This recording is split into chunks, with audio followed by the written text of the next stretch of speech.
Hey, what's going on guys? Arekkz here, welcome back to another Anthem video, and today I want to talk about inscriptions. Inscriptions are probably one of the lesser explained components of the game, and they feature on practically every weapon and gear piece that you get. As you get to higher rarities, inscriptions will of course appear at the bottom of your weapons, your gear pieces, your components, everything, and they will provide you with lots of little bonuses, stat bonuses, damage bonuses, elemental bonuses. There's a whole array of them, and some of them are pretty self-explanatory, some of them are not. So in this video I'm going to try and shed light on as many of those as possible to give you guys a better understanding of the system. So if you do enjoy this, do you find it helpful, then a like would be super appreciated. Comment down below if you have any questions, and of course if you haven't entered our giveaway for a chance to win a custom built PC from the guys over at box.co.uk, click that link in the description box down below.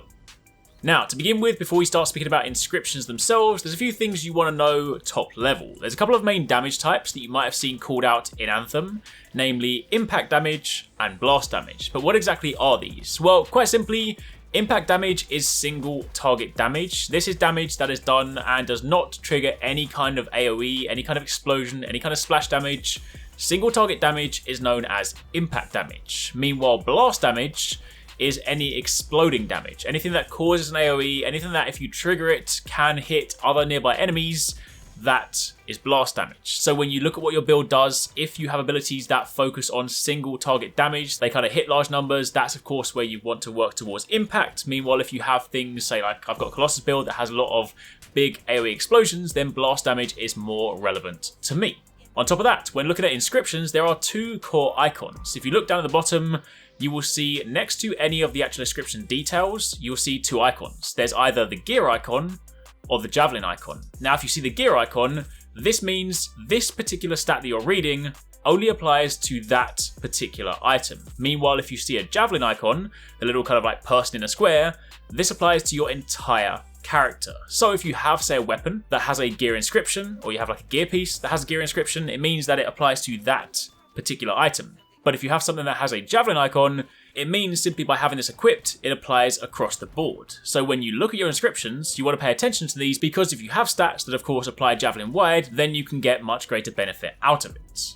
So, with that in mind, there are a couple of things I want to clear up before we start speaking about inscriptions specifically, because now that you know about these things, you have a better understanding of the whole inscription system. Now, for the actual details themselves, there's quite a lot of things here, so I'm going to try and go through the obvious ones quite quickly and try and sort of speak a bit more about the other ones. I want to give a massive shout out to the guys over on Reddit. They've been putting together a concise list of basically what we know about the inscription so far. I also reached out to BioWare to try and get some confirmation on a few of these, so I've kind of combined that information to talk about this. I will link the Reddit post in the description box down below if you guys want to check it out in text form, and I've also tried to fill in some of the gaps where possible. So, obvious things to begin with, things like plus damage percentage, quite simply increase the damage output for everything. So again, if it's a javelin icon, and of course this applies to absolutely everything. So if you have a plus damage increase, it's really good, and you definitely want this. I've seen some really nice things. There's like a really good Colossus autocannon that has like plus 200% damage.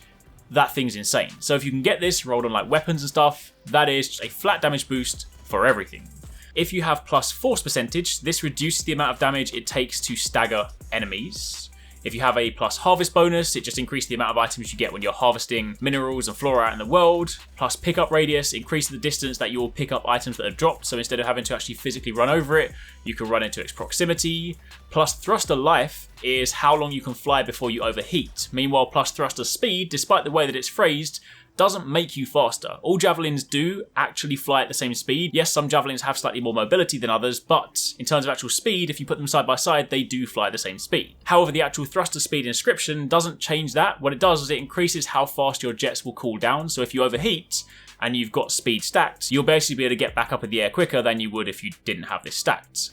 However, moving on from there, if you then have an element with plus percentage damage on it, so if it's like fire, frost, acid or lightning and plus, 20% damage, then it increases the damage of all skills of this element. Meanwhile, if you have element plus a percentage effect, that actually increases the status effect and duration of this element. So if you want to apply it for longer, maybe kind of set up things for your team so they can then detonate, then this will of course be useful. And if you have plus resistance element percentage, it reduces the damage taken from attacks of that element. If you then have a keybind plus damage percent, so if it's like, if you're playing a controller, it might be like RB plus 50%, it basically increased the damage of that skill. So this is of course a very nice thing to look out for, because if you've got some damaging abilities, say like the shoulder mounted cannon for the Colossus, and you have like plus RB or plus LB or whatever your keyboard keys are, it's just a flat damage increase for that ability, so whatever you put in that slot. And similarly, if you have plus speed for that keybind, it reduces the cooldown of that skill. When it comes to the weapon type, if it's something like, you know, auto rifle, marksman rifle, shotgun plus ammo percent, quite simply it increases the maximum ammo for that type. So obviously if you've got something like an auto cannon, which I do, and you have plus ammo percent on that, you can get some pretty big magazines. You can also have plus ammo pickup amount and plus ammo drop rate. These basically just increase the drop chance of ammo upon kill, and of course increase how much ammo you get when you pick it up from a drop. Plus you then also have armor plus percentage max. Now keep in mind, its wording in this game is a little bit odd. Armor refers to your green bar, shield refers to your blue bar. In other games you probably would have called like armor health. I guess they kind of went with it because javelins are technically like machines, so they don't inherently have health, they have like armor and shields. Either way, if you see armor plus X percentage max, it increases your green bar. Meanwhile, if you have shield related skills, so if you have like shield plus a delay percentage, it reduces the time it takes to start recovering your shield. If you have a plus or minus refresh percentage, that is how quickly your shield recharges once it started recovering. And if you have a plus or minus shield percentage max, that increases your blue bar. That's basically the difference. So if you have armor, if you want to increase your green health, you want armor. If you want to increase your blue health, your shield, you want shield. On top of that, if you have combo plus, you know, X% damage, that increases the damage from using a detonator on a prime target. Meanwhile, if you have combo plus targets, then when you detonate primed enemies, it will chain to additional enemies. So that can, of course, you know, spread the effect slightly further. Definitely really good for things like Colossus and Storm. Your effect plus or minus percentage increases how quickly statuses build up to prime an enemy. So sometimes when you're fighting tougher enemies and you are firing like frost at them, they might not prime instantly. So if you have plus effect, it makes it so that you can apply that status more easily. If you have plus elemental damage, then it increases the damage for all elemental attacks. You then have gear plus damage percent, so that increases the damage of the skill on this gear piece. So if you have, say, like the railgun, it has like plus 50% gear damage, then it means that that is doing more damage. And if you have plus gear charges, it increases the number of charges that this skill has. If you have plus melee damage, it increases your damage of melee attacks. If you have plus or minus overheat delay, then it reduces the time it takes to start recovering from overheating. If you have physical resistance percentage, that reduces the damage from non-elemental attacks. If you have repair plus percentage drop rate, that increases the chance of healing kits dropping. And if you have the repair amount, that also increases how much healing kits will actually heal you. Moving on from there towards things like the supply drop rate, this increases the drop chance for gear and weapon components upon kill and damage. If you have support luck, this is something you guys probably want to pay attention to. Support luck increases the chance of better quality loot. So while admittedly in an RNG based game, it's kind of hard to track this accurately. Essentially, we have been, if we're trying to sort of get legendaries and masterwork, trying to put on as much gear as possible that has the luck stat on. So you can then stack like 100% or 150% luck. And whether it's just coincidence, but I have found that I've got better gear when I have had a higher luck stat. So if you're out there trying to farm, you might want to try looking out for this. On top of that, support plus percent speed reduce the cooldown of your support skill. Ultimate damage is obviously an increased damage to your ultimate, and ultimate speed increases the rate at which you build your ultimate meter back up. And then finally, for things like the weapon damage, you have, you know, flat weapon damage percentage, you have the weapon clip, which increases the magazine size of all weapons, and you have weapon plus ammo, again increase the maximum ammo for all weapons. Outside of that, there are a few more ones that typically appear as like gear specific ones. So you have critical plus damage percentage, so this increases the damage from critical hit attacks, i.e. when you're shooting weak spots. Combo percentage plus aura increases the damage that the interceptor aura pulses for. The gear plus speed reduces the cooldown on all skills. Physical plus damage percentage increases the damage of non-elemental attacks. And then weapon fire rate, increase your fire rate. Weapon reload time, increase your reload time. Mag size, blast damage, they're kind of obvious. Mag size, increase your mag size. Blast damage increases the blast damage of a weapon. So that is a concise breakdown of what most of the inscriptions mean. There are still a few kind of things that are occasionally, you know, not too clearly explained, but for those of you guys that are kind of seeing a ton of different information, thinking, whoa, what do I even choose for my build?